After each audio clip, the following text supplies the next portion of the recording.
YSRCP party నుంచి జగన్మోహన్ రెడ్డి గారు ఒక లేఖ కేంద్ర హోంశాఖకు రాశారు అని చెప్పేసి సోషల్ మీడియాలో చక్కర్లు కొడుతూ ఉంది.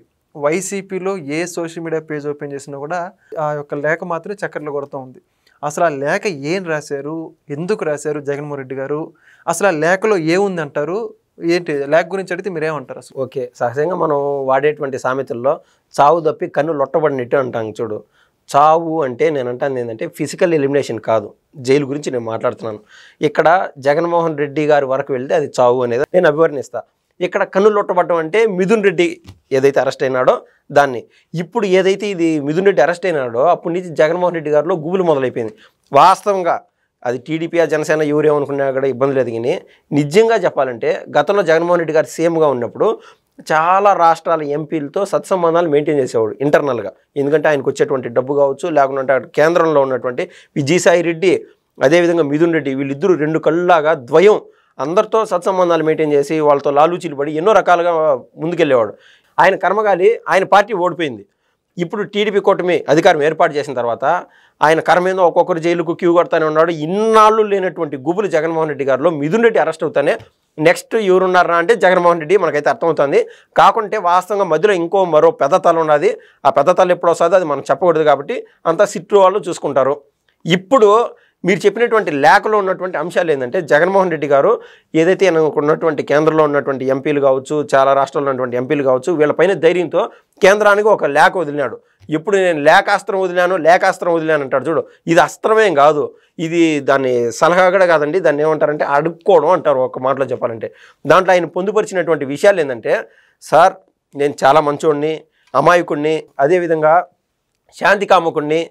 నేను గతంలో ఒక తిరుమల విషయంలో ఆయన ఒక మాట అన్నాడు, నాకు ఆ మతం కాదు ఈ మతం కాదు, నాకు ఉన్నది కేవలం ఒకటే ఒక మతం, మానవత్వం అనే మాట ఆయన గట్టిగా కోట్ చేయడం జరిగింది. ఆ మానవత్వంతో ఏ రాష్ట్రంలో లేని విధంగా ఖైదీలకు కూడా నేను సత్మార్గంలో వాళ్ళు మనసు ప్రశాంతంగా ఉండాలా, వాళ్ళు మనుషులే కదా అని చెప్పి మంచి జైలు నిర్మించాలని చెప్పి ఆయనకి ఎప్పటి నుంచో కల ఉండేదంట.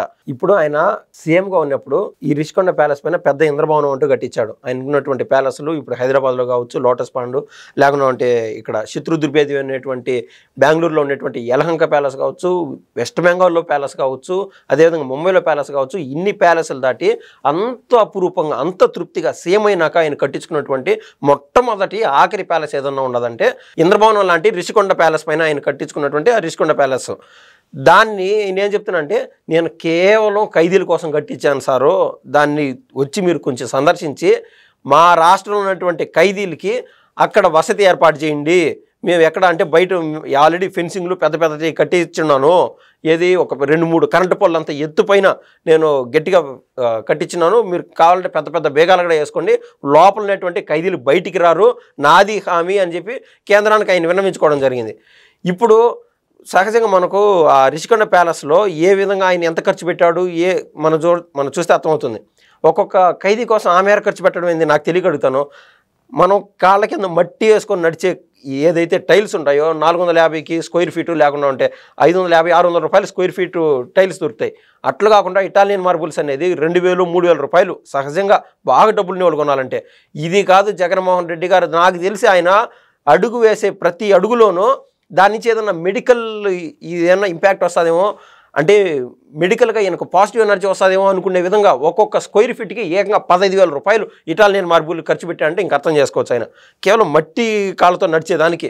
ఇంకా ఇది ఏదైతే కమోడ్కు 15 లక్షల దాకా ఖర్చు పెట్టినట్టున్నాడు. ఇంకా అదేవిధంగా ఆ పక్కనటువంటి బంగారు గన్తో చేర్చాడంట, ఇది వాటర్ గన్ను, దాన్ని బంగారుతో చేర్చాడంట. ఎంత తృప్తిగా అసలు ఆయన పోతున్నా కూడా సముద్రం వ్యూ వచ్చే విధంగా.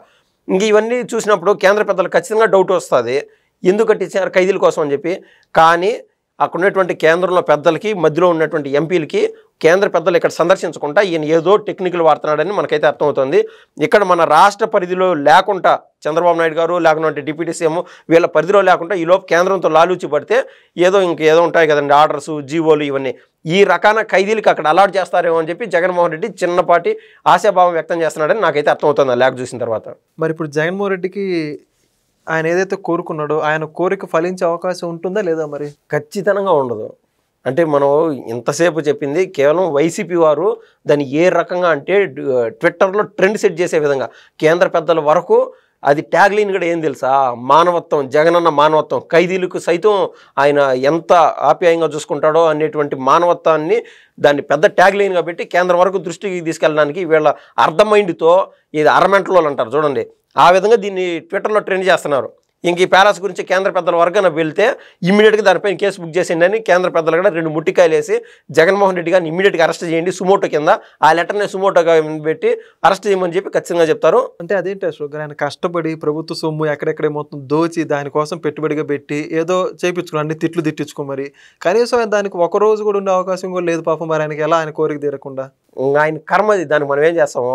కాకుండా ఉంటే దీనికి మద్యం స్కామ్కి ఖచ్చితంగా ఏదో పొగ ఉంది అనేది నాకు డౌట్. ఎందుకంటే ఆల్రెడీ 7 డెన్లు ఉన్నాయి. ఆ 7 డెన్లు కాక ఇది సరిపోదు అని చెప్పి దూరం నుంచి పవన్ కళ్యాణ్ గారు ఇటువంటి వాళ్ళు సైతం దూరం నుంచి సెల్ఫీలు, లేకుంటే నారా లోకేష్ గారు సైతం సెల్ఫీలు తీసుకునేంత పరిస్థితిలో దగ్గర కూడా పానీకుండా చేశాడు అంత పెద్ద నాయకుల్నే.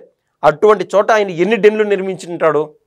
ఆయన ఒక్క సంవత్సరం కన్నా ఉండింటే ఖచ్చితంగా దేశంలో ప్రధాని స్థాయికి పోటీ చేసే విధంగా అంత డబ్బులు సమకూర్చుకునేవాడు. నాకైతే ఆ డౌట్. ఇది ఖచ్చితంగా పండు కింద రాయి మాత్రం కేంద్ర పెద్దలు ఎప్పటి నుంచో నోటీస్ చేసుకున్నారు. అందుకే ఆయన దగ్గర కూడా రానికుండా లాస్ట్ ఒక సంవత్సరం ఎలక్షన్స్కి ఒక సంవత్సరం ముందు నుంచి ఆయన దూరం పెడతా వచ్చారు. నెమ్మదిగా శనగలు తిన్నావా చేతులు కడుక్కున్నావా అన్నట్టు జగన్మోహన్ రెడ్డిని దూరం దోసే విధంగా వాళ్ళ వంతు వాళ్ళు ప్రయత్నం చేశారు. ఇప్పుడు నేను చెప్పొచ్చేది ఏంటంటే ఇదే అదునుగా చూసి అటు బీజేపీ దూరం అయిపోయినది, ఇంకా నితీష్ కుమార్ లేకుండా ఉంటే అదేవిధంగా ఒరిస్సాకు సంబంధించిన నవీన్ పట్నాయక్ లేదా ఇతర పార్టీలు కావచ్చు, ఏ పార్టీలు కూడా జగన్మోహన్ రెడ్డి గారు దగ్గరికి తీసుకునే అవకాశం లేదు. ఆయనకునేది ఏకైక ఆప్షన్ ఏదన్నా అంటే కాంగ్రెస్. ఈయన ఎట్లా అంటాడు అంటే కట్లపాములు అంటాడు, అదును చూసి కరిసే రకం. కాబట్టి కాంగ్రెస్ కూడా ఇదే అద్భుతమైన అవకాశం. ఇప్పుడు రానున్న పార్లమెంటు సెషన్స్లో జగన్మోహన్ రెడ్డి గారిని కార్నర్ చేసి జగన్మోహన్ రెడ్డి గారు చేసినటువంటి తప్పుల్ని కాంగ్రెస్ పార్టీ ముందుకు తీసుకొచ్చే విధంగా ఖచ్చితంగా ప్లాన్ చేస్తుందని చెప్పి నాకైతే అందుతున్నటువంటి విశ్వసనీయ సమాచారం. ఓకే, చూద్దాం. థ్యాంక్ యూ, ధన్యవాదాలు.